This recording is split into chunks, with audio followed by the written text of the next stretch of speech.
ठीक है, यह बात सत्य भी है। तो इसी के आधार पर आगे और भी प्रयोग किए गए। ठीक है, आगे जब प्रयोग किए गए तो देखा गया कि यदि दो आवेशों के बीच निर्वात या वायु हो तो उनके बीच का जो बल है, उनके बीच का जो आकर्षण या प्रतिकर्षण बल है वो बहुत ज्यादा होता है। ठीक है, बात समझे नहीं समझे? यदि दो आवेशों के बीच का माध्यम जो है, दो आवेशों के बीच में जो है वायु तथा क्या है, निर्वात है, तो उनके बीच आकर्षण बल का मान बहुत ज्यादा होता है। लेकिन अगर इसके बजाय हम उनके बीच में कोई विद्युत रोधी पदार्थ रख देते हैं, विद्युत रोधी का मतलब कुचालक कहते थे, क्या कह दीजिए, कुचालक। ऐसे पदार्थ जिसमें विद्युत का विरोध हो उसे क्या कहते हैं, विद्युत रोधी। जैसे मैं तुम लोग का विरोधी हूँ ना, हमेशा तुम लोग को पीछे खींचता रहता हूँ। ठीक, आपके स्कूल में भी विरोधी हैं, बताती हो कुछ कहते हैं नहीं नहीं नहीं ना, ये लोग क्या हैं, विरोधी हैं। ठीक है, आगे चलिए। तो अगर हम दो आवेशों के बीच क्या रखते हैं, कोई विद्युत रोधी पदार्थ रख देते हैं तो इनके बीच का जो आकर्षण या प्रतिकर्षण बल है वो कम हो जाता है। ठीक, और यदि उनके बीच कोई सुचालक पदार्थ रख दे, सुचालक मतलब ऐसे पदार्थ जिसमें विद्युत का चालन हो, सुचालक कहलाते हैं। अगर इनके बीच कोई सुचालक पदार्थ रख देते हैं, ठीक है, तो इनके बीच जो आकर्षण या प्रतिकर्षण बल का मान है वो शून्य हो जाता है। ठीक है, तो इसी के आधार पर जो है परावैद्युतांक की परिभाषा दी गई है। देखिए क्या कहा गया है, निर्वात या वायु में ना किसी माध्यम का परावैद्युतांक, किसी माध्यम का परावैद्युतांक, ठीक है, उस माध्यम में ना आवेशों के बीच लगने वाला आकर्षण या प्रतिकर्षण बल, ठीक है, किसी माध्यम का परावैद्युतांक उस माध्यम में आवेशों के बीच लगने वाले बल तथा निर्वात तथा वायु में आवेशों के बीच लगने वाले बल से कितने कम गुना प्राप्त होता है, उस राशि को ही क्या कहते हैं, परावैद्युतांक कहते हैं। ठीक, सीधे सीधे कहा जा सकता है कि किसी माध्यम का परावैद्युतांक उस माध्यम में आवेशों के बीच पाए जाने वाले बल तथा निर्वात या वायु में आवेशों के मध्य पाए जाने वाले बल से कितने कम गुना प्राप्त होता है, उस भौतिक राशि को ही क्या कहते हैं, परावैद्युतांक कहते हैं। अगर हम यहाँ पे कह सकते हैं, अर्थात परावैद्युतांक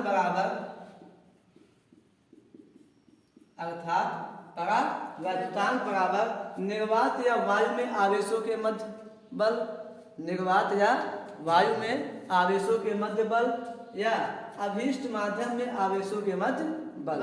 ठीक है, मान लेते हैं, या फिर इसकी यहाँ से आप एक परिभाषा और भी दे सकते हो। क्या दे सकते हो, निर्वात या वायु में आवेशों के मध्य बल व अभीष्ट माध्यम में आवेशों के मध्य बल के अनुपात को क्या कहते हैं, परावैद्युतांक कहते हैं। कोई दिक्कत? निर्वात या वायु में आवेशों के मध्य पाए जाने वाले बल व अभीष्ट माध्यम में जिस माध्यम का आप निकाल रहे हो, ठीक है, निर्वात या वायु में आवेशों के मध्य पाया जाने वाला बल तथा उस माध्यम में आवेशों के मध्य पाए जाने वाले बल के अनुपात को ही क्या कहते हैं, परावैद्युतांक कहते हैं। जैसा कि हम जानते हैं, मान लेते हैं कोई दो आवेश Q1 व Q2, कोई दो आवेश Q1 व Q2 वायु में रखे हैं। कहाँ पर? वायु में रखे हैं और उनके बीच की दूरी क्या है, r है। तब कूलाम के नियमानुसार उनके बीच पाया जाने वाला बल क्या होगा, F बराबर 1/4πε0 Q1 Q2 बटे r²। ठीक, यदि हम मान लें दो आवेश वायु में रखे गए हैं ना, Q1 व Q2, और उनके बीच की दूरी क्या है, r है, तब उनके बीच पाया जाने वाला कूलाम बल क्या होगा, F बराबर 1/4πε0 Q1 Q2 बटे r²। ठीक, जहाँ एप्सिलॉन नॉट क्या है, जहाँ पर एप्सिलॉन नॉट निर्वात की विद्युतशीलता। आगे देखते हैं, मान लेते हैं दूसरा माध्यम वह अभिष्ट माध्यम जिसमें वे परावैद्युतांक निकालते हैं, उस अभिष्ट माध्यम का ना विद्युतशीलता एप्सिलॉन है। माना उस अभिष्ट माध्यम की विद्युतशीलता क्या है, एप्सिलॉन है। तब उस माध्यम में आवेशों के बीच कार्य करने वाला बल 1/4 पाई एप्सिलॉन Q1 Q2 बटे R²। ठीक है। अब यहाँ देखिए समीकरण 1 2 3 से, समीकरण 1 2 3 से क्या हो जाएगा आपका ना कि समीकरण 1 2 3 से आप क्या कीजिए, इसका मान निर्वात या वायु में आवेशों के मध्य बल कितना है, इतना है ना, ये वाला मान जो है यहाँ रख दीजिए और ये वाला मान जो है यहाँ रख दीजिए। जब रख देंगे या फिर ऐसे भी कह सकते हो समीकरण 1 में 2 और 3 से f का मान रखने पर, तो आपके 2 से f का मान ये आया है, 3 से f का मान ये आया है, ये दोनों आपस में कट जाते हैं, 1/4 पाई 1/4 पाई कट जाएगा, बचेगा क्या 1/एप्सिलॉन नॉट 1/एप्सिलॉन। ये एप्सिलॉन ऊपर चला जाएगा, बटा में है, तो आपका एप्सिलॉन r बराबर हो जाएगा एप्सिलॉन बटे एप्सिलॉन नॉट। तो यहाँ से परावैद्युतांक की एक परिभाषा और दी जा सकती है, यहाँ पर परावैद्युतांक की एक परिभाषा और दी जा सकती है, क्या, किसी माध्यम का परावैद्युतांक। अतः हम कह सकते हैं किसी माध्यम का परावैद्युतांक अभीष्ट ना माध्यम की निरपेक्ष विद्युतशीलता, अभीष्ट माध्यम की निरपेक्ष विद्युतशीलता व तथा निर्वात या वायु की विद्युतशीलता के अनुपात के बराबर होता है। या हम कह सकते हैं उस माध्यम की, जिस माध्यम का हमें परावैद्युतांक निकालना है, जिस माध्यम का हमें परावैद्युतांक निकालना है, ठीक है, उस माध्यम की निरपेक्ष विद्युतशीलता, जिस माध्यम का या हमें परावैद्युतांक निकालना है तो उस माध्यम की निरपेक्ष विद्युतशीलता तथा निर्वात की विद्युतशीलता के अनुपात को क्या कहते हैं, परावैद्युतांक कहते हैं। फिर हम कह सकते हैं निर्वात या वायु में आवेशों के मध्य पाए जाने वाले बल तथा अभीष्ट माध्यम में आवेशों के मध्य पाए जाने वाले बल के अनुपात को ही परावैद्युतांक कहते हैं। ठीक, तो परावैद्युतांक का डेरिवेशन समझ में आया। परावैद्युतांक एप्सिलॉन r बराबर क्या हो जाएगा, एप्सिलॉन बटे एप्सिलॉन नॉट। यहाँ पर हम आपको कुछ पदार्थों का परावैद्युतांक निकाल दिए हैं, ठीक है। तो जैसे मान लीजिए कभी कभी न्यूमेरिकल दे देता है कि यदि